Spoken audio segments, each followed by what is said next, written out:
How's it going? How's it going?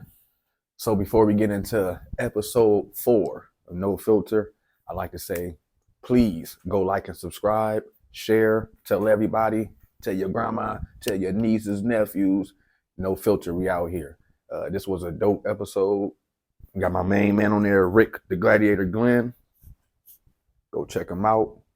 Currently in the UFC. He's been in the UFC for a while now, based out of Marshtown, Iowa. It's dope to see, someone come from a small town and to work, grind and work that hard at something. He didn't let nothing stop him. So we proud of you. I'm proud of you. I definitely claim him. He our UFC fighter. So it's, like I said, it's dope. Appreciate you sitting down with me. Hopefully we can do a part 2 in the future.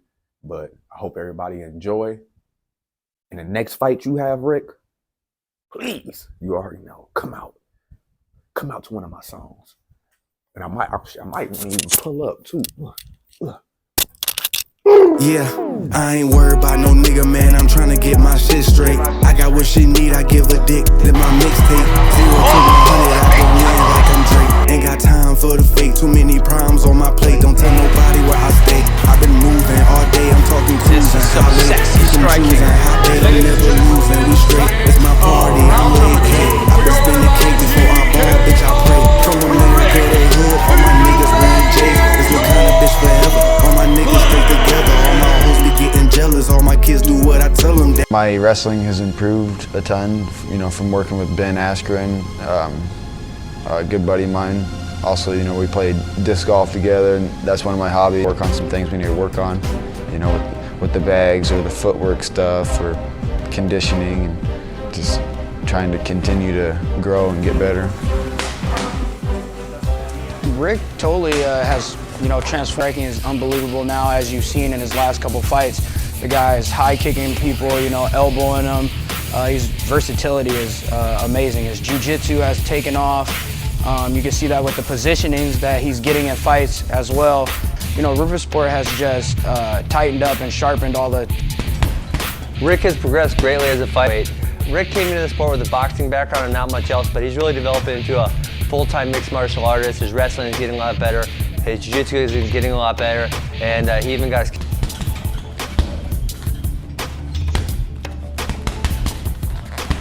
I think Rick is there, and he's ready to fight. He's going to bring the fight to you. If you don't want to fight, you're going to run. He's going to call you to the center of the cage, and he stands in there by himself, man. He's just ready to go to war,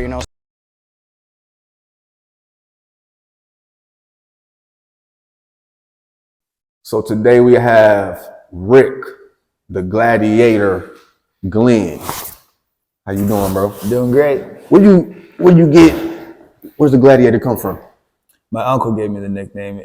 The Gladiator came from my last amateur fight I had in Des Moines. It was a Valor Ballroom.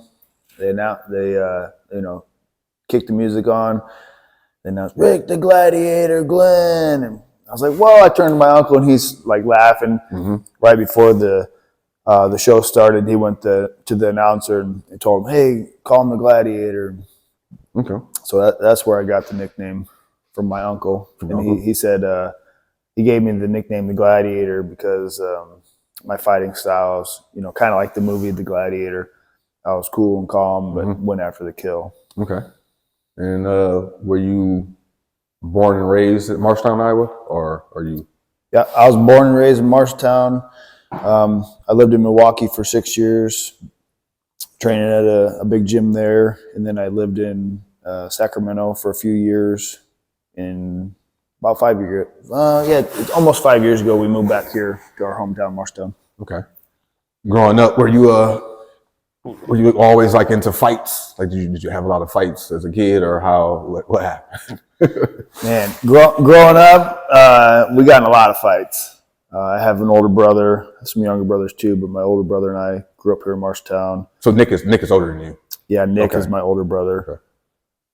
And by a couple of years, so we're pretty close. And yeah, we would fight ourselves, and we got in a lot of fights. I mean, it seemed like we were fighting almost every day with someone. So when did you know that you wanted to train? How did you get into training? or for fights? Like, how did you start professional? I started boxing when I was 14, and then probably a couple years into that, I started doing jiu-jitsu, grappling with some other local guys, MMA guys. And back then, there weren't very many MMA fighters, and so the guys I was training with were heavyweights. They were big. Yeah. I was boxing at like 132, and that was early high school, 14. Then 16, I got into MMA. I had my first MMA fight in 06. I think it was the summer going into my senior year. Yeah, so I was still 17, and I just fibbed on the form, 18. Oh, okay. I took my first fight. I took on, I think it was like 3 hours notice. I was working at the Staples south of town, and the promoter hit me up. Hey, need a fight? You want to fill in? $100? All right, let's do it. And my wife, girlfriend at the time, we're high school sweethearts. She came and picked me up from Staples with my gear, cup and shorts, mouthpiece. Yeah, I think I had my gloves too. And then for that fight, I had just enough time. I rolled into the venue with my Staples uniform on, shirt still tucked in. Went in the bathroom, changed. Like, you're up in 5 minutes, and I just kind of barely stretched out, and I won the fight. I'm about to say, did you win? I won the fight. Yeah, knockout or the guy was pretty tough. A guy from Meskwaki, Tama, and they normally are. They're tough. But he was, early 20. He was a lot older than me, but he was like early, mid 20-year-old. And his corner threw the towel in the second round. Oh, okay. I busted him up, cut him up. The boxing paid off. So I was putting some hands on him. And did your father fight or? No, Or he was just a hard. I mean, was yeah, he was a hard ass guy. Yeah, growing up, my dad. I've seen him get in fights. Someone would get disrespectful in the house, and he'd drag him out or hit him with an ashtray or something. Or, so you was used to it. I was used to being in that environment, and hearing my cousin. Well, seeing my cousins fight. Geez, I think I ran with a handful of my older cousins. We were the younger of the cousins, and we'd run with them and run the streets in Marshtown, and fighting and scrapping and getting fights in the pool or just out and about and getting into stuff. And well, I almost fought you long time ago at the YMCA. I was staring at. I thought you were somebody that you weren't. You turned around and you was like, "Who the fuck you looking at?" I was like, "Hey, he's like, come outside." I was about to go out there. People was grabbing me like, "Yeah, TA, don't do that." So I was like, "Oh shit." Then years later, I seen him like, he's a UFC. I was like, "Oh, that's what he was planning on, like training on me or something." Oh man, yeah, stupid, young and dumb. Yeah, I think we were just talking about this earlier. Like, you see someone's look on the face, and you don't realize like they're coming from a different area, or you don't even know what they're thinking or doing. I see some people check me out now, and they're like kind of mean mugging me, or it looks like they're mean mugging me. Like, I'm better about just waving, "Hi, how's it going?" Yeah. I don't want to fight anyone like that. Yeah. I mean, and when you can fight, like I know where this can go. I need to. I don't want to. But and then most of the time, oh hey, I thought you were so and so, or you thought thought I was someone else, and I had no idea. I was just kind of stuck in that fighter, What's dumb kid mentality. Well, you want to fight? Like, I think you were training too, so it's kind of like I think what you was in there actually you were doing. I think you were in there training. I think that's the biggest thing that fighting breaks for young men, young people, is that mentality, like being more humble and knowing like you don't have to fight, and there's more psychology behind all the the training and fighting than what most people realize. After you've been doing it for a while, you realize like fighting in the streets is dumb unless someone's coming to attack you or something. Yeah, exactly. Like, it's not necessary. Nah. Most of the time it's avoidable. And a lot of the fights I think that happens are pointless. I mean, like, a lot of the times people get into it. You come and find out like you ask them what happened. It's something dumb. Yeah. Yeah, like something like it wasn't even worth it. Even shootings, there's like a huge misunderstanding. There's that shooting in Kansas City recently. Oh yeah, at the parade. And that was kind of similar. Yeah, at the parade. Yeah. It was just some guy mean mugging someone else, or maybe he thought he was someone else. That's what I heard anyway. Oh, okay. I don't know. Because I didn't know what happened. I was like, wow. I think that two guys were beefing because one of them was looking at him funny or something, and they got to shoot. That quick, that fast. And I'm like, y'all it's kind of weird. I'm like, y'all here to celebrate the Chiefs winning. And y'all still within y'all neighborhood, y'all still beefing. So it's kind of, it's like, yeah, I'm going to go here and get into it with the opposition. Yeah, it was kind of, but. We're on the same team. It's kind of, I'm like, it's still amazing me, like around like Marshalltown, Iowa, that people are into it, or like, I'm like, what you mean y'all in, like, how y'all beefing, like, or y'all went to the same school, went to Miller or Anson, went to high school together, hung out with the same people. Now y'all on two different sides of town, whatever, and talking shit about each other. I mean, it's Marshalltown. It don't make it's confusing to me. It's people still making rap disses around here, bro. It's the same, same thing when it comes to fighting. When I was training in Milwaukee, I didn't really think about it, coming up. And our coach, he's a world champion, multiple world champion, trains world champions, from kickboxing, Muay Thai, MMA, jiu-jitsu, world-class jiu-jitsu people that travel the world and do that shit for a living. And they're like, I don't want to be the best in my town or state or region. It's like, I want to be the best in the world. And so many people, even fighting wise, they should be working together more. Yeah, what I'm saying, especially Iowa. It's kind of I'm confused. I'm the best. I joke around sometimes and say, "Yeah, I'm the best UFC fighter in Marshalltown, Iowa." It's like, well, I'm the only. Yeah, I would definitely say that about you. Like, how that happened? How did you get into UFC? Or It was a long process. Yeah, to get to the UFC, man, it took from 06. When I started fighting 06 to late 2016. Yeah, so I was fighting consistently for 10 years before I got my call, and it was a short notice fight against the number 12 guy in the world. I lost, but decision, and got a bonus, and then I left my work that I was working at Costco at the time, and just started doing it full time after that. Costco here? In Milwaukee. Okay, I was like, there's no Costco. Okay, yeah. That's cool. But I gave them a month notice, long notice, and started doing it full time. It's funny, the crazy thing too, when I got to UFC, I remember thinking in my head, or just like, right before they walk you out, they stage you, and you're, sometimes 10, 20 feet from your opponent, and he's moving around, and I'm like, oh shit, like, well, here I am, but it was like just another fight. It wasn't a big deal. And it's a big deal, but I was pretty calm. It was just really calm. It was pretty cool because it's just like, this is what I've been training for, and it finally happened.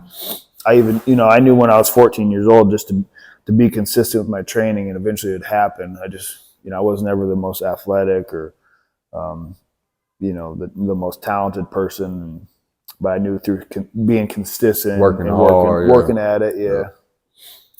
Did somebody see you? How? How like somebody call you up and like, hey, do you want to? You got to work your way up the ranks a little bit, have a good record, and be kicking some ass. Okay. And then the management, to get into the UFC, you had to have good managers. Okay. It wasn't until I signed with the management that I'm with now. It's called Iridium Sports Agency. They were out of California. They all live in Vegas now, closer to UFC. But when I signed with them, I think it was about, within 2 weeks, I got my call. And you've been with the UFC for a while. For longer than 8 years. Yeah, that's pretty. About 8 years.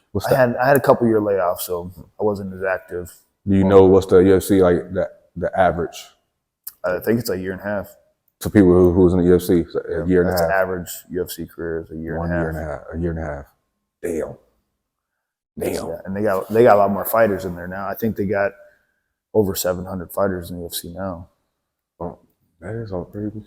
Do you How you feel about the UFC? You think it's in a good spot or a good place right now? Yeah, it's grown. It's grown. UFC is grown. I like the girl fights. I mean, like They're getting better. I The think talent's getting a lot better. that's the best. Like when it comes like the WNBA or I mean like whatever when they UFC fight, I'm like, oh, I'll watch this shit. Yeah, out of all the women's sports, the fighting is It's probably the best. the best. What's your hardest fight? My hardest fight? The hardest fight. Man, what's the hardest Loss, win, whatever. fight? The hardest. Oh yeah, this last fight, I wouldn't say it was the hardest because it didn't really last very long, but my hardest fight overall has been my last one. Wow. I lost first round TKO. I was doing decent, man. I made a mistake. Southpaw. Yeah, I know this guy's, and he's actually from Omaha, Nebraska. Oh. But Drew Dober was his name. And is he number 15? I think he's number 15 at the time. This was back in October, so not too long ago. But big power puncher, kickboxer. And I was doing good, moving, kind of had him frustrated. Clipped him with a left, and kind of moved funny. I should have came forward, and I kind of just like backed off and just played longer. And normally I'm like, bam, I clip someone, I'm on him, putting the pressure on him. And I screwed up and kind of just backed off a little bit, and then kind of like eased off instead of being sharp. Like I was sharp right away, and then I clipped him, and then I kind of just like backed off a little bit. And then he eventually came in, like uppercut, hook, and like my feet were stuck. I was like, shit. And then I think I dropped for the takedown. I tried to pull him in my guard, and then he didn't want to grapple at all. He was just wanted to strike, and then he ended up dropping me later, and put some punches on me, and the ref stopped it. Okay. I felt fine, but it was like, yeah, when you get clipped real good, your body just kind of shuts down. So that's what happened, and the thing that it makes it so tough is because I know I'm getting closer to the end of my career, and this was a big, they're all big opportunities, but this was one of my biggest opportunities to further my career financially. The notoriety, being someone like this guy. He's been in the UFC a long time. I think he's been in the UFC since 2011 or something. He's been in the UFC for a while. And he was top 10, top 15 for a long time. And he's kind of like one of those gatekeeper kind of guys, getting, to the top, to the title. You got to get through him if you're going to beat somebody. Yeah, one of them for sure. And so it's been tough, and I'm getting older, and I don't have, too many more fights left in me, and I want to move on eventually, but I'd like to move on, at the top. Yeah. What like losing the fight that you trained so hard for, what did that do to you? Oh man, it takes you back. It takes you back because not this fight, but there's a fight before that. And there was a few different times where I wouldn't have fought within a year. Like I think this fight, I had a decent training camp for it, but most training camps you got like 4 months or sometimes 6 months. So you're preparing 6 months for this one match that's either 15 minutes or 25 minutes long. And a lot of people don't realize that, like, and if you're doing it for a living, that's half a year's income is based on this event that your fight. Damn. If you have an injury, I actually tore a tendon in my groin. It was a couple years ago. So I had over a year layoff. I couldn't really work or anything. So I was out, a year's income. I was out a lot. And it's tough coming back from that. But then this fight, I put a lot of work into, you're traveling. There's no gym. There's no MMA gym in Marshtown. Okay, yeah. And so I either go to Des Moines, hour and away, or Cedar Rapids, about an hour and a half. And sometimes I'll go to Milwaukee, 5.5 hours away. Outside looking in, we just think that everything, like you got the best, everything is easy for you. Like, but you out here really, really grinding. Yeah. I'm training 3 times a day when I'm preparing for fights. Like outside of a training camp, you should be training twice a day. You're doing your conditioning, and then you're doing some kind of martial arts stuff, at least twice a day. And, a lot of people even 3 times a day. I remember when I was, in my 20s, I was training 5 times a day. I'd wake up, hit some conditioning, go to the gym, do practice, come home, maybe nap, go lift, come back, do a couple classes. Are you working at this time too, like a job? Yeah, just part-time. Part-time, okay. Yeah. The guys that had to work full-time and train and, as a professional, and if you got a family too, something's going to break. Something's bound to break. Yeah. I've seen a lot of relationships fall apart because of them, guys chasing their dream. A lot of women or people just don't understand, that grind. It's dedication. There's a different level of dedication when it comes to trying to succeed at these pipeline dreams or whether it's, podcast, YouTube and stuff. Most people have no idea around here, especially small town Iowa. Yeah. So coming up and wanting to fight, even when I was young, I just kind of kept to myself. My parents or people around me, they just don't get it. They think you're crazy. You're wasting time. Get a job. Yeah. This it's not realistic. And then come to find out, working it. I wouldn't want to work a job, 12 hours in a factory or anything. I'd go nuts. Go crazy. Fuck that. But yeah, the level of work that you got to do to make it in MMA is like insane. working in a factory. It's insane. But there's a different level to that grind. That's great. Yeah, so. What do you think? How have you maintained being? Because you've been in the UFC for 8 years. What's kept you around? I had some good performances. I've lost a little bit in the UFC. I think I got 4 losses or something, but I'm fighting some of the best in the world.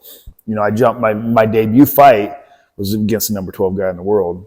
Oh, okay. And so I think that's helped. I'm fighting, top competition, and anyone in the UFC isn't an easy fight. Because of the rankings and stuff. It don't mean too much, but my fighting style and I've talked to the matchmaker before about it after a loss, and I was worried about them cutting me or something, and I said, hey, I hope you don't cut me. And I know I don't have all the a bunch of followers compared to the other fighters on Instagram or, social media, and this and that. And he's like, no, don't worry. He don't even look at that social media stuff. They want people that come there to fight. So when I come, I show up to fight. When I fight, I'm coming to bring in. When I make the mistakes like my last fight, I back off a little bit and kind of trying to be, a little slicker, or not slicker, but just not as aggressive. It cost me the fight. More of a. Usually, it's the first person to make the mistake. That's right. They lose a fight. It's such high level at the UFC.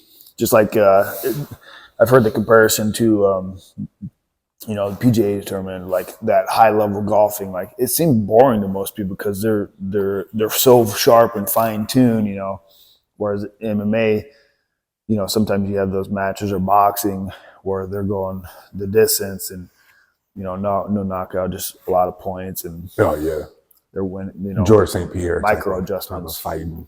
That's how he used to. He got ugly. Yeah, he got beat up. He took a lot of, but he dragged those for me. Those fights were dragged out. 25 minutes. Damn. Who's your favorite fighter? It used to. Do you have a favorite fighter or?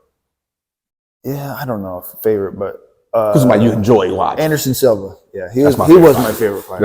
Anderson Silva is mine. I might as well get into. So I want to play a game where you pick, either or. I just want to throw some names out there. You go. So I will say BJ Penn or Matt Hughes. BJ Penn. Anderson Silva, George St. Pierre. I'm going to lean more towards GSP now. Why? Yeah, I'd say GSP. I think he's more well-rounded. Yeah. But I like Silva early, before he injured his leg, is, pre leg snapping in half. Was that Chelsea Honings, or was that who was Chelsea? Chris Weidman. Chris Weidman. Oh, He lost his belt to him. Yep. That's right. I Yeah. remember him kicking him, and was Chris bad, Weidman checked that kick and snapped in half. He kind of went downhill. He went downhill after that. And I think he was older at the time, so that's kind of where I'm at, man. I got injured, and I think maybe I'm slowing down a little bit. So I know I got more fight in me, but I'm getting close to hanging it up and doing a gym here in town, jiu-jitsu gym, not MMA, but I want to teach jiu-jitsu and help the community. Why jiu-jitsu? I kind of want to step away from MMA and I don't know. I just don't want to be engulfed in that culture, for the rest of my life. Or really, after I'm done fighting, I'll go and help some people out. They want me to corner them and stuff. But what's MMA and what's different between mixed martial arts and MMA? Well, cage fighting, MMA. I would think the hardest part about if I were a MMA coach, it'd be tough dealing with some of the promoters and getting the right matches for your fighters. It's a better regulated or commissioned nowadays. Where back when I started, I remember there was a local fighter, kind of local, and the guy ended up doing some time. Actually, he ended up being a creeper, but not a good guy. But he had, I don't even want to say his name. I don't even want to say his name at all because he's a piece of shit. But motherfucker. Yeah. He had over 300 fights, and probably half of them he lost. But he had over 300 fights, and this dude got matched up with someone that was making his debut, and the promoter was able to, I don't know, swindle this guy or something, but he was able to match this guy up with someone that fought 300 plus times. Yeah. And this guy, I think he was there with some friends or something. He's like, yeah, I'll fight, sure. And not really sure what he's getting into, but he found out. He got knocked out pretty quick. That's crazy. Frank Mir or Brock Lesnar? Frank Mir. I like Frank Mir. Brock, they're both beasts, but Frank was more, he was more well-rounded. Yeah. More well-rounded. He definitely one of the biggest submissions guys I've seen. Yeah, are you more of I'm more of a grappler now. I watched him. Looking at your fights, I was like, yeah, Rick. I'm more of a grappler now. He would definitely wrestle you and then put you, tap you out real quickly. Yeah, that's. Think of from what now? After fighting is once you do step away, you have kids. I have one. Yep, one son. One son just turned 3. Just turned 3. Yeah. I have a 3-year-old son. And how's that? It's going good. Yeah, Jackson is his name. He's actually sick today. He hasn't been feeling good, but or else he'd probably be here playing around. But he's doing good. I've had him on the mats a little bit. I think I got him on the mats he's probably 2 years old or something. I was teaching jiu-jitsu in Des Moines, and I'd bring him and just sit him on the mat. But he likes playing around. Jiu-jitsu, let's wrestle. I'll pick him up and spin him around and stuff. He definitely gonna be a problem when he gets older. He'll probably grapple. I'm gonna try to check myself and not push him a crazy wrestling parent or something. What you see in Iowa, it's Iowa. You see crazy wrestling moms and dads trying to live through their kids or something. Yeah. So, well, moving here was, you said wrestling, back in Toledo, Ohio, it's straight boxing. In the neighborhood, we would box each other, and then there was no grappling. If you want to go, once you went to the floor, wherever, everybody's gonna stop and fight. Oh, look, he want to motherfucker. Yeah, motherfucker want to wrestle and shit. Yeah, get your ass. We're gonna stop it. everybody gonna get back up. Then I moved to Iowa, and it was completely different. I'm like, what the? They slamming people you getting? I mean, like, so I'm like, oh, yeah, it's a different WWE. Oh, it's a different world. I was like, you gotta.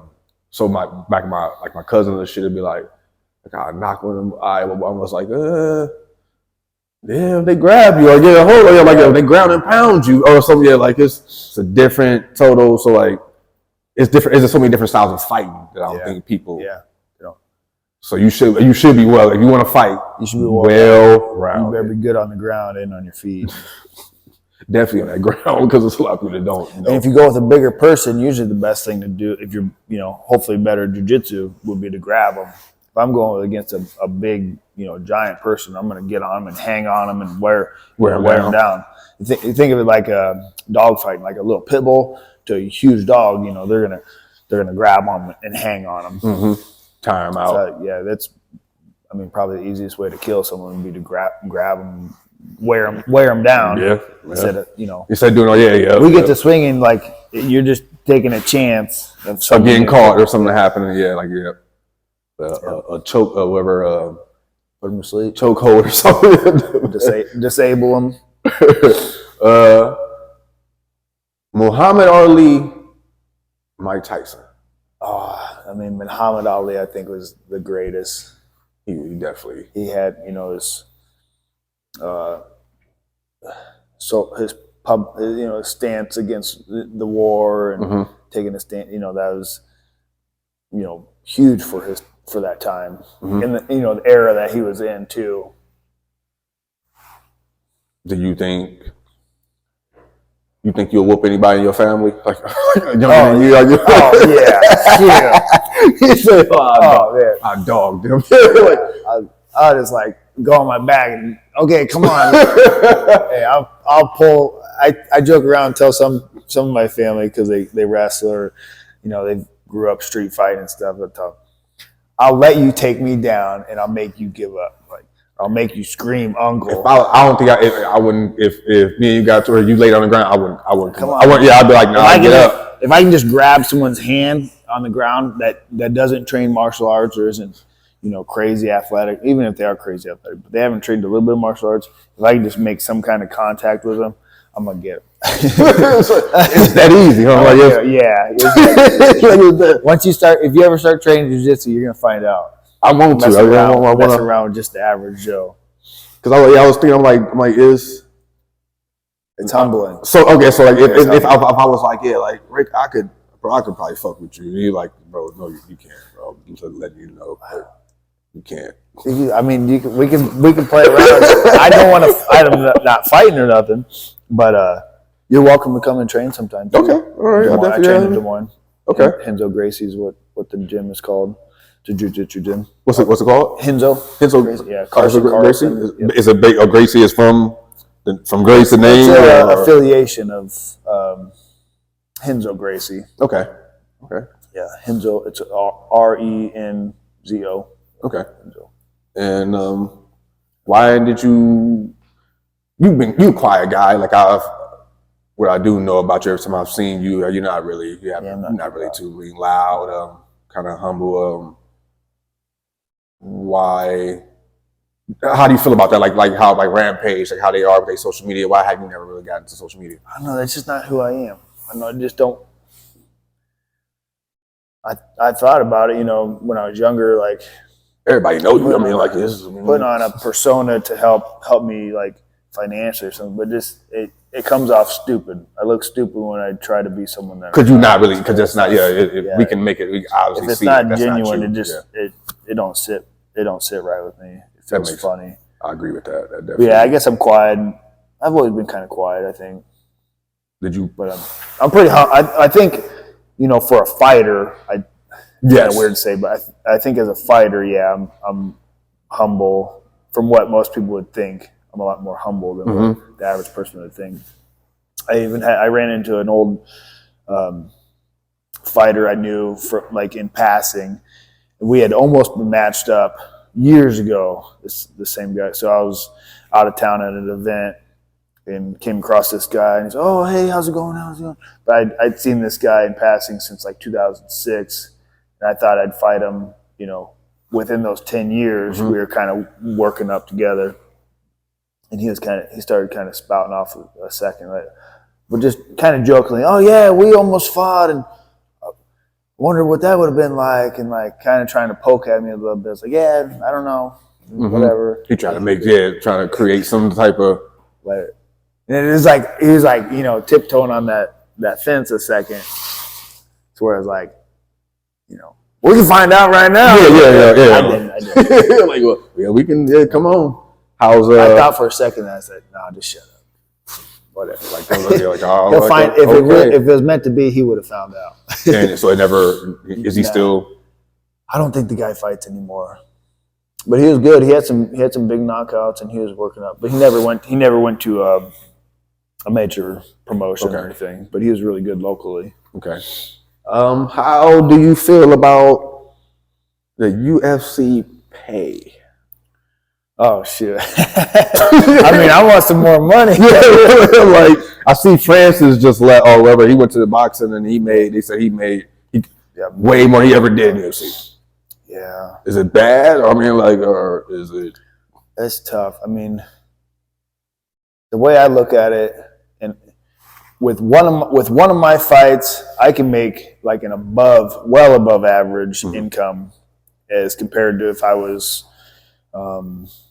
working in a trade, so doing plumbing or as an electrician or HVAC person. I'm making more than most of one of those guys would be with one of my fights. And so, if I'm doing good, I'm making a lot more. But even with a loss, I'm still making a good yearly income with one fight. So, it's all right. Okay. I think the pay could be better probably with how much revenue the company is making. That's where a lot of people are saying, they could probably pay the fighters, double what they're paying and still be good. But they're killing it. They're making big time profits, and it's going to keep growing. Do you think it's the perk? Like, does the fighter themselves, like a Conor McGregor, like get them a bad? I mean, like that. Sometimes it is about your personality, or I think so. Like, there he's not even winning no more. I mean, like he can bring in a big bag, right? That notoriety. I mean, he has a huge following. Okay, it does make I think, when you have millions of people following you and tuning in, like no matter what you do, somebody want to see it. You're able to negotiate your contract better too. That is. I think with Zingano, I don't know how for real it was, but they were saying, or someone was saying, it's like, he doesn't bring in as much pay-per-view buys compared to Conor McGregor or John Jones. But I think he's still a big draw, but I'm not sure. They just had some contract issues from what I know. Oh, okay. So he left. But and so he left, and I don't think he has fought. Did he fight for PFL yet? That other MMA organization? It used to be World Series. I don't know. This was the belt that I had with the promotion. It was PFL, or it was World Series of Fighting before they called it PFL. That's you with the gladiator mask on? Oh, yeah. I see it on your there. I stopped wearing that when I got to the UFC because of the Reebok deal. They wouldn't let me wear it. Oh, so you had a deal with Reebok? No, the Reebok had a deal. It's Venom now, but they had a deal with UFC. And so any kind of props and things like that, the helmet, you had to get it okay through the company, because they once the Reebok came to UFC, that's when the fight kits started. Okay, and that's the Reebok sponsorship deal. You got your jacket, shirt, shorts, the shoes, the hats. I think this is a Reebok hat. Yeah, Reebok. Oh, okay, so I think I walked out with this one maybe. That's why I called when I was calling. You saw I called you on Instagram. Yeah. I think it was right before your last fight. I was like, if I can get Rick to come out to a song. That's how I was calling you. I was like, Rick, come on. I don't know what I can make one. I just want you to come out to a song. Did you have like an entrance or what? My song? Yeah, they usually give us an option for songs. You didn't get to pick it yourself, or I did. What did I pick? What did I pick? I'm gonna have to go. I know. I should know that too. I think that before my last fight, I picked that ain't no mountain, ain't no mountain high. Yeah, that. Yeah, like ain't no mountain high. Oh, you did that? Marvin Gaye. Yeah, you did that one. Yeah, oh, that was okay. a good one. Ain't no mountain high enough. I was pumped. No, you walked down with that? Okay, what fight was that? I gotta go look that up now. It was back in April. Was it April? Yeah, April. You win that fight? No, I lost. I was like, yeah. So my last two have sucked. Okay. My last two have been bad. The time before that, I had a draw, and then the fight before that, I knocked the guy out real quick. Mm-hmm. And then so when I knocked this one dude out. That was the first round, right? First round. Yeah, I saw zipped him. Yeah. Real buff Brazilian guy. And then they re-signed me for 4 fights. And then I fought, kind of on short notice, a guy coming up, and lost the first round. Second round was kind of iffy. Mm-hmm. Then the third round, I put him in a chokehold the last little bit.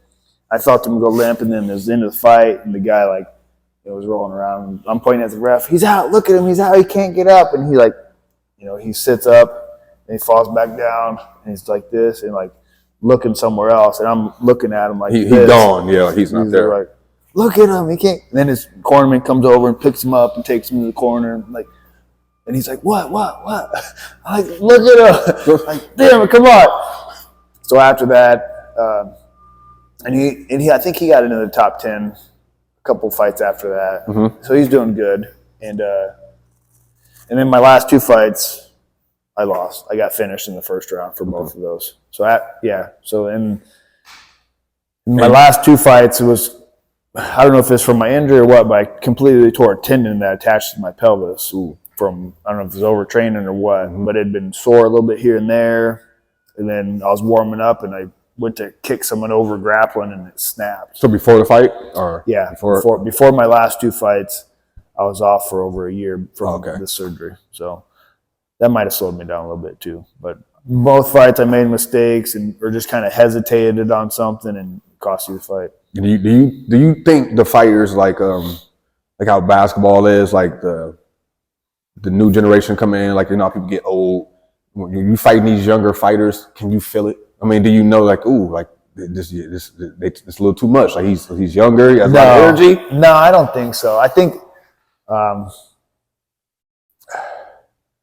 there was and so for an example, there was a younger guy that I fought. I fought him in Canada, 10-0. He looked super impressive in his debut, moving around real slick, it was like he was dribbling in there. Bah, bah, bah, boom, boom, boom. Mm-hmm. He didn't finish the guy, but I could tell the way he was punching, he was moving around a lot, and he wasn't really sitting down on his punches and cracking hard. But he was able to look slick, and he was hitting hard. But the way he was moving is all right, he's a quick little younger guy, and so I got to cut him off. I got to cut him off and be patient. And a lot of those smaller, quick guys. Back to the dog analogy. It's like a dog, training a dog. If you got a wiry, hyper little pit bull, you just need to, you need to approach them calm. You don't want to be all wild. I want to be calm. I don't sit. Get a hold of them. You can get a hold of them and put them on their side or something, or cut them off. But you gotta be calm. That makes sense. Boom. I'm not all loose. Mm-hmm. I'm calm, but I'm sharp, poker face. You'll hear that a lot in fighting MMA, poker face. If you're tired, I don't want to show it. You don't want to show it. Or if I'm really excited, eager, they know you're gonna come. I gotta be sharp in my eyes and just boom. Some people can't even fight. I had a guy tell me that he was it was in prison. I got my ass whooped, and the guy was you went in too anxious, you gotta calm down. The guy was bigger than me, and he was like, bro, if you just calm down, you breathe and all that. I just went in swinging, and he was like, you don't even know what you could have did. Just boom, boom.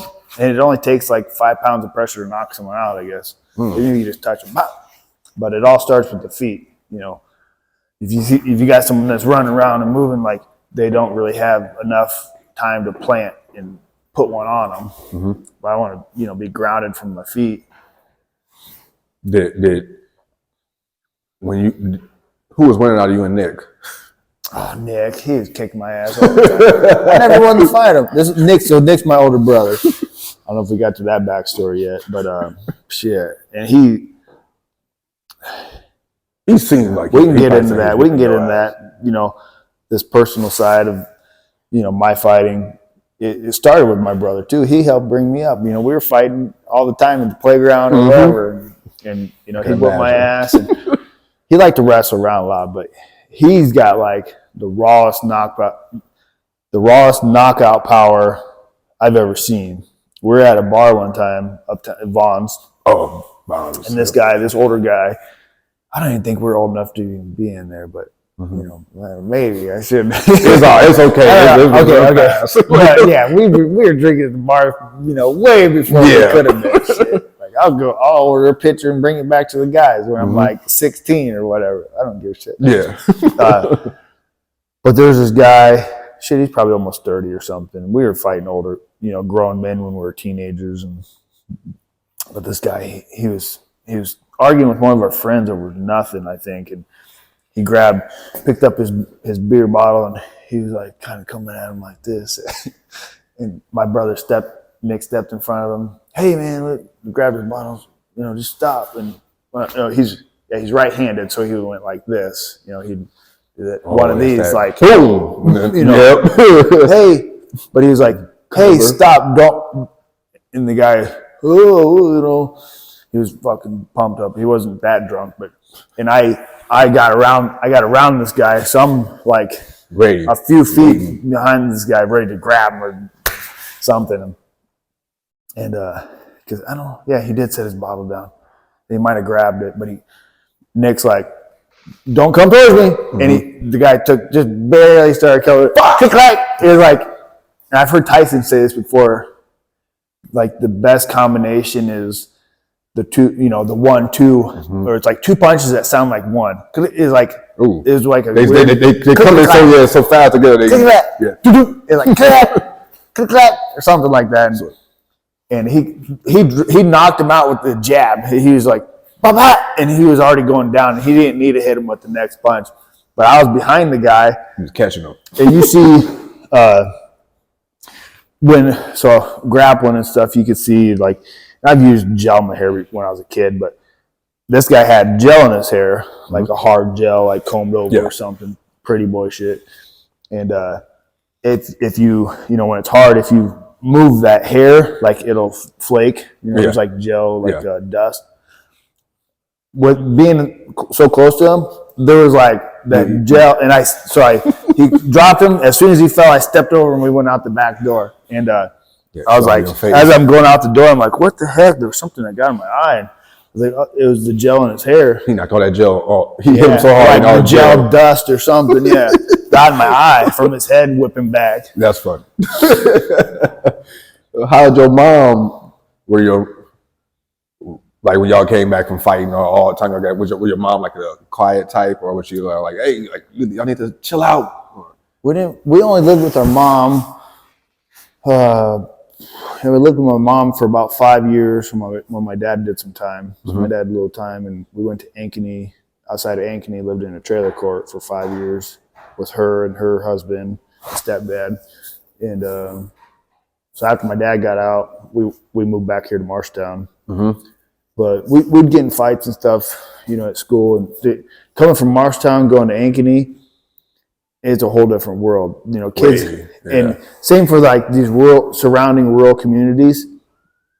Marshtown's not a big city, so you wouldn't think much, but like the kids act different. And they do, like the suburban kid from like Marshtown's not inner city, but like Marshtown, a city, they just run their mouth different. They'll run their mouth to someone or call them a bitch and not expect a fight. And that's been nothing. There's nothing gonna happen. No, that was it was a culture shock for my brother and I. I didn't get it. It was weird. Like you can say all this shit and not expect nothing's gonna happen. These kids would talk so much shit, and we just fucking beat the fuck out of them. And so Nick, my brother, was way worse than me. Like, I wasn't into fighting like that, but if someone like disrespected me growing up around here, like you had to fight. It's just like the law of the land. If someone calls you a bitch or says "fuck you," flip you off, like you're fighting. You know, you'll get their respect after you whoop their ass, kind of thing, I guess. But my brother Nick, man, he would stomp kids. He got in trouble for knocking kids down and like kicking them in the face or soccer kicking them. He give me them vibes. Like, yeah, he was going wild. I've been around Nick a couple times. I'm like, he definitely, yeah, I can see and that. He fought like his life depended on it. Yeah. Oh, he wanted you really out of here. He'd want their lights out. Ain't no play fighting. Yeah, like I'm about to really embarrass you. Like, I think he was with you. Yeah, y'all would have beat me up that day. No. I would call my brother. I was like, oh, what up? Let me fight. Like, Rick was I'm glad we never got into anything like that. Yeah, it's funny to me. Like, have you and Frankie ever sparred? Yeah. Frankie's pretty mean. Frankie. Yeah, he moves good. He told me if you ever trained, you would be good. Because I wrestled with him. We moved around a little bit, and Jefferson, I think it was before Frankie fought. Yeah, he had that kickboxing fight. I know. I think you're right. Where you're right-handed, but you lead. You like to lead left-handed. It's weird because I'm right left-handed. I shoot right. I do so. My strong hand is my left, but I don't. Yeah. So this. Yeah. So I thought my right was my strong. It's not. It's my left. Yeah. So you want to be. So I want to turn like this, or do I want to? You want your left in the back. Yeah. So my left is in the front. That's your missile or your bomb. Boom. You get more power. Having it back. I was with a boxer. He told me to throw a punch, and he was like, and once I jabbed, he was like, your left is your. I was like, oh man, I don't. Yeah, and for me being left-handed, like. Are you left-handed? Yeah, so I'm left-handed, but I usually reach with this one, and then this is my power bomb. So I was like doing that kickball when I was a little in the gym. Mr. Apple played kickball, and I'm kicking my right, and I'm garbage. And I'm like, you're left-handed. Yeah, he like, who hand are you right with? I'm like, my left hand. He's like, kick with your left foot. Foul. Yeah. Like I do baseball, shooting, all that is all right. Everything, eating. Yeah, same for me, baseball. Yeah. Everything, swinging, everything is right-handed. So yeah, swing right-handed too. Yeah. You're kind of ambidextrous. Yeah, I guess that is ambidextrous. It's kind of weird, but I shoot with my left. Ooh. But man, it's been I appreciate you sitting down with me. What do you got coming up? What's next? What's the average day like for Rick? Right now, I kind of backed off a little bit of work, but I've been doing some heating and cooling stuff, some plumbing stuff, just part time, and I should be getting close to getting a fight someday soon. So I started picking my training up, but average day tomorrow. Yeah, tomorrow's Monday. I'll go to the Y in the morning, hit a lift, hour and 15 minutes, and then go to Des Moines and train for a couple hours, grappling, and then come back home, and then probably just do some stuff around the house. It's been pretty chill lately. Tuesdays, I'll do a lift in the morning, get my son. Sometimes I'll go to the Y and do yoga, and then about 12:30, I'll do some part-time work or stuff around it. We have a couple rentals, so we're trying to get one house rented. So I've been showing it and going through the application process, and I redid the bathroom, so that took a minute. It's like, so you know some real estate completely. Yeah, I'm trying to get in. Okay, I see you. We got 2 rentals, and this one, it's been kind of tough getting someone in there. But I completely gutted the bathroom and redid it. We had some new flooring done, so that took up a little bit of time, but it's going quick. So I've been trying to get someone in there. So then, that evening I'll probably do some family stuff or train again. But Monday, Wednesday, Thursday, Friday, Saturday, I go to Des Moines or Cedar Rapids to train. Then Sundays, Sundays are pretty chill usually. But I loaded up. I got a truckload of stuff I'm gonna burn, and I'm like, it's garbage, wood and stuff. Oh, okay. I'm gonna take it up to Union at my family's place. They have a little hole they'll burn stuff in, and and I got a bunch of scrap metal. I got so many lawnmowers. I got 5 riding lawnmowers that are all junk. Oh, they don't work. They don't work. Like, and you know, you might think I'm a country guy or something, but like, I don't work on lawnmowers. I can change the battery. I'm not fixing fucking lawnmowers. I don't want to wait. It's a waste of my time fucking with those lawnmowers. So I got like 5 riding lawnmowers that I'm gonna give to my uncle that does scrapping, and then I got 5 riding lawnmowers, 3 push mowers, and a bunch of other random metal and shit. That's miscellaneous. That's the thing. Like, you hang out with some people in the country when they're doing projects around the house. Like, it's never a 2-hour thing or something. Like, I got this truck. My son, 3-year-old, he was like messing around with the valve stems, and over time they get old and kind of oxidized. Yeah. Because of the rubber.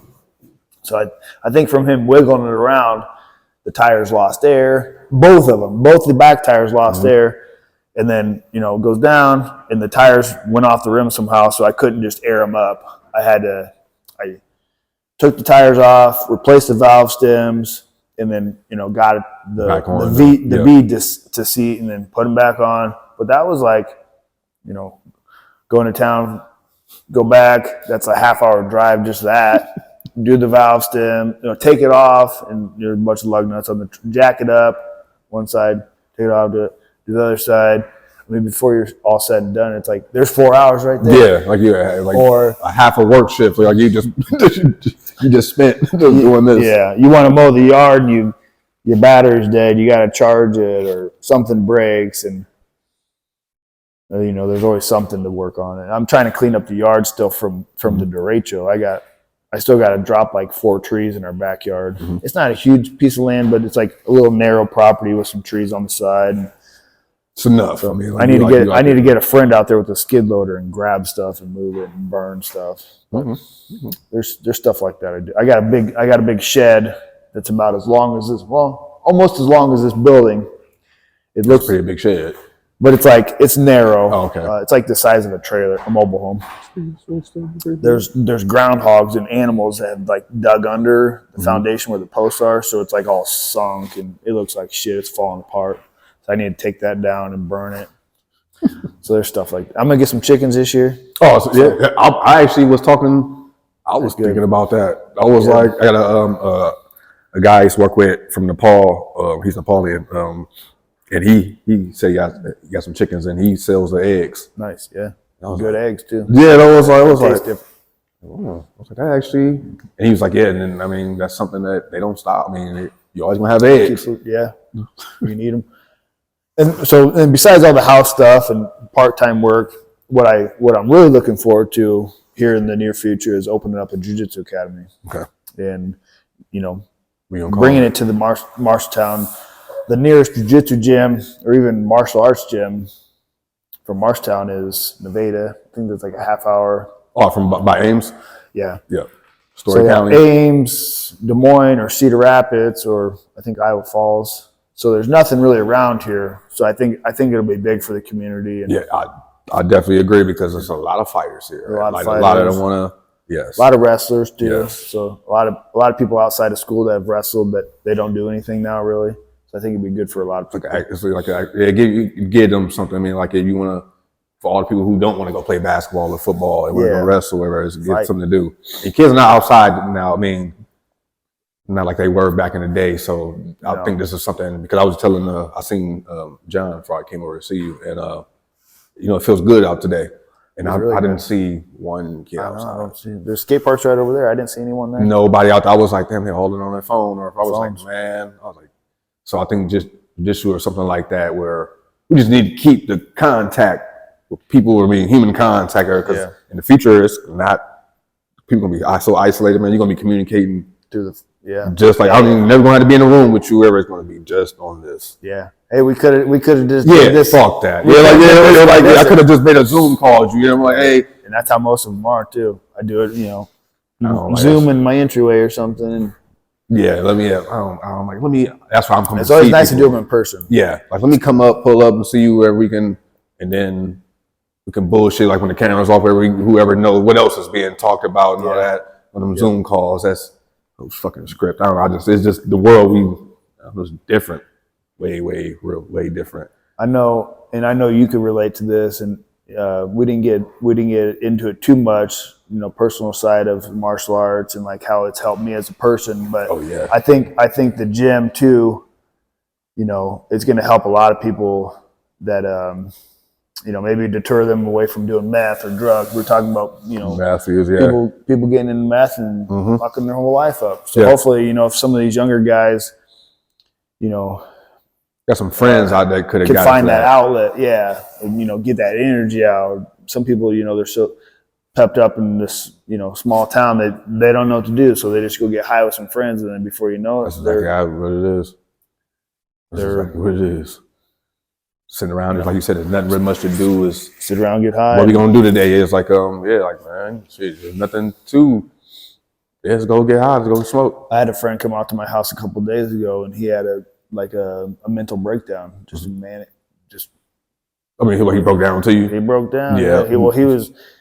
I think he was messing out. He seemed, he had all the signs. He'd been up for a few days, from what I heard, and he wasn't looking good. And there was no communicating really with when people like are all tweaked out.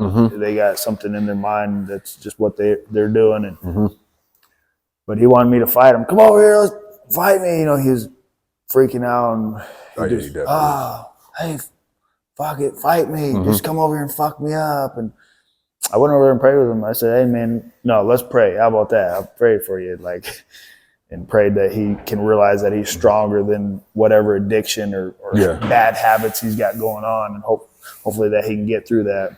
Why do you think meth is the thing around Marshalltown? Why is what is it about? And I guess that farming, I think around most farm towns, to make meth is, you got to get that anhydrous and batteries and some other stuff. But I don't get it either. I don't know. It's a small town thing. Well, big towns too, but it's. I mean, it's most of a lot of people I went to school with around. I mean, some people had their parent. They saw their parents doing it, whatever. And then eventually, I mean, these people, we used to laugh at other people, and then I left and come back, and I was like, that he's on meth now. I'm like, what? So it's kind of I think they're just, it seems like it anyways, missing something in their life, trying to fill that void, just like any bad habit, whether I'm into smoking or drinking, it's, especially drinking, that's fun socially, but if you don't want to drink, I'm going through it. I mean, drinking is coming. I'm trying to slow down myself right now. So that's kind of, you can get by with those habits compared to meth. You do meth once, it changes people for the rest of their life because the chemicals in their brain and shit, there's no coming back. But, why do you think you chose to not? I mean, because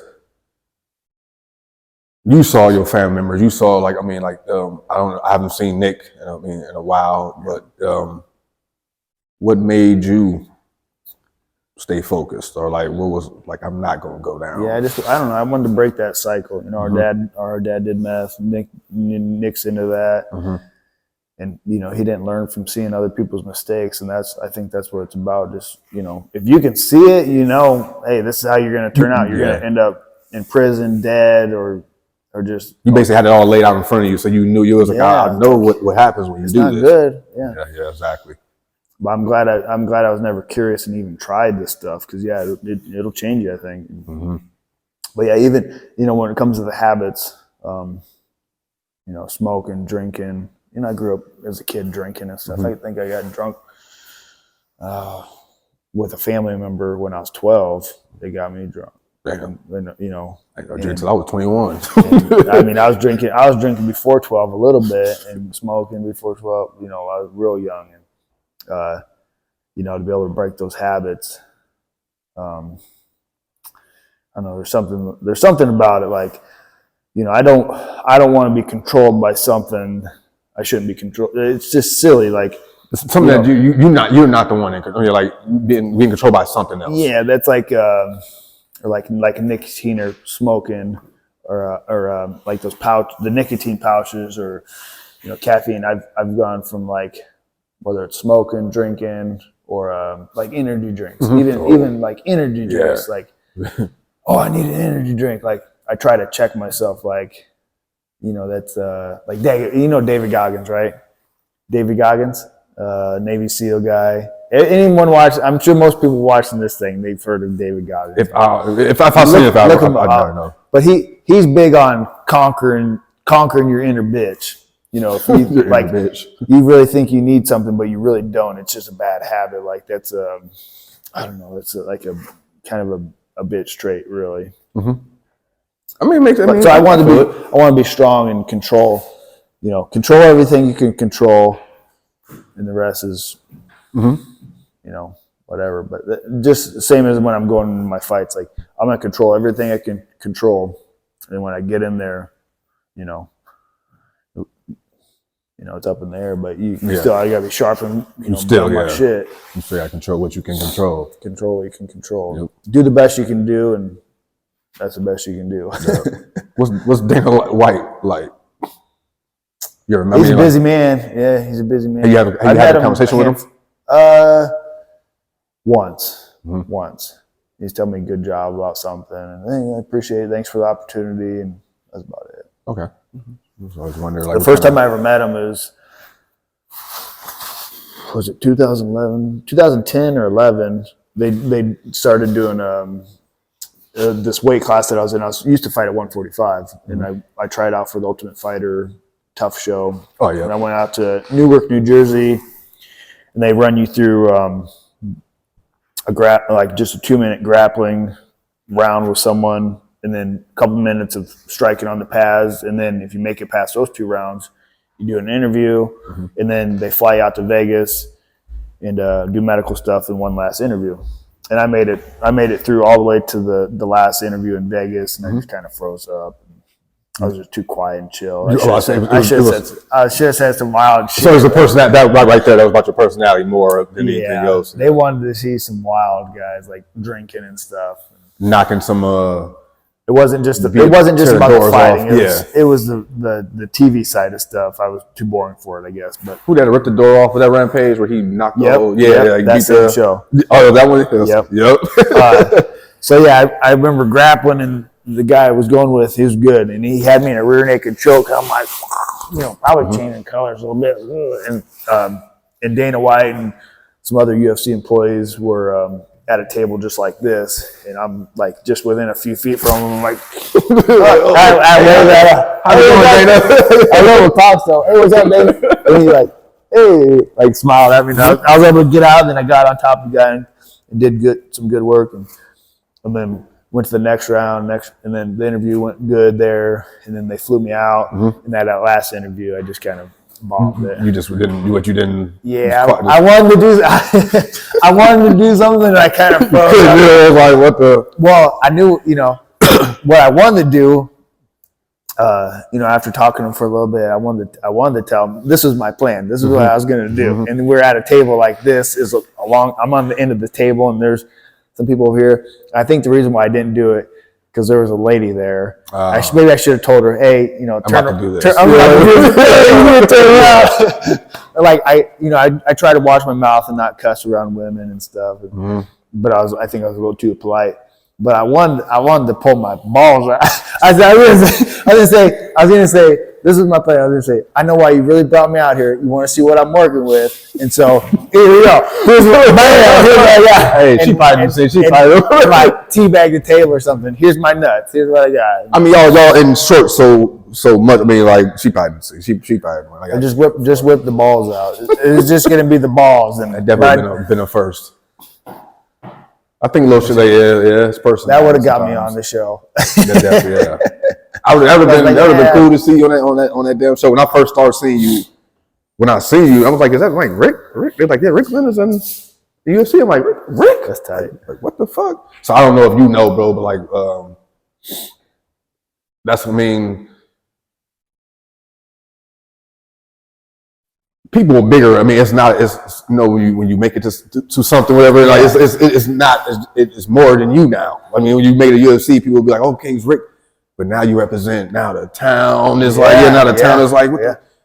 You don't even know if motherfuckers are claiming you. I mean, no, I had no idea. Yeah, they're like, we got Rick, a motherfucker. We got UFC gold. I mean, people proud, bro. I mean, I don't think you know about. I don't realize that either. Yeah, you don't. Yeah, trust me. Like you probably talked about and that's cool. Motherfucker, throw it out there real fast. That's cool. We got Rick. Yeah, what shit we? I mean, I'm quick. I know I will. I mean, like from Marcin would do almost fought. It's a UFC. I appreciate it. You almost think I am. Yeah, like you think I'm almost getting faced with UFC. Yeah, I'm like I would have. He wouldn't be in UFC today if I would have broke his legs.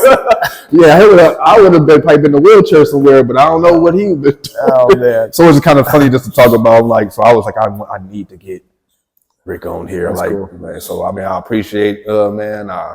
I'm glad it worked out. I'm glad. I mean, everything. Keep it up. You see, I mean, you're a good man. Besides just the fighting, I've never heard. I mean, I know nothing but good about you. I mean, I think people. That means a lot to me. Like from even myself. Like growing up, I did whatever I did, but now getting older, I could tell you've grown a lot. And I'm not. I mean, like people, and it's kind of like we're not dumb, ignorant kids anymore. Nah, man. I mean, all that shit. You should move, you should keep moving on. Like even coming around here, like last night I did a conversation, and instead of just going to do too much, I went and had a couple drinks, but now you gotta go back to the hotel and sit down, lay down, and people, hey, come over here. I can't. You're easy to get caught up in fast, stuff that you don't want to do. Fast. And I'm back Marshtown, fast. I think that's what it's all about, like too, with the habits. You know, I don't have anything against anyone if they want to smoke meth or drink a beer or whatever. Like that's on them, but it's like it's up to what I want to do is, you know, that's not in the picture. You know, it's not going to help me to smoke a cigarette or this other stuff, or you know, if it's not going to benefit you in some way, or you don't, you know, if that's not where you're going, then if I just want to go, and I realized that I was like, what do I want? I had to sit down and like, what do you really want out of life? I'm like, okay, I'm good around people. I was good enough in Marshtown where I can go to both sides. I know people who don't like each other, and I can go talk to both of them. Yeah, I'm like, so I got that. I was like, man, I want to take this serious. This is what I want to do. Yeah, and I'm going for it. So hopefully, man, we can have a part 2. And I appreciate you sitting down. I mean, I really appreciate you. Appreciate it. Yeah, I ain't worried about no nigga, man. I'm trying to get my shit straight. I got what she need. I give a dick. Then my mixtape 0 to 100.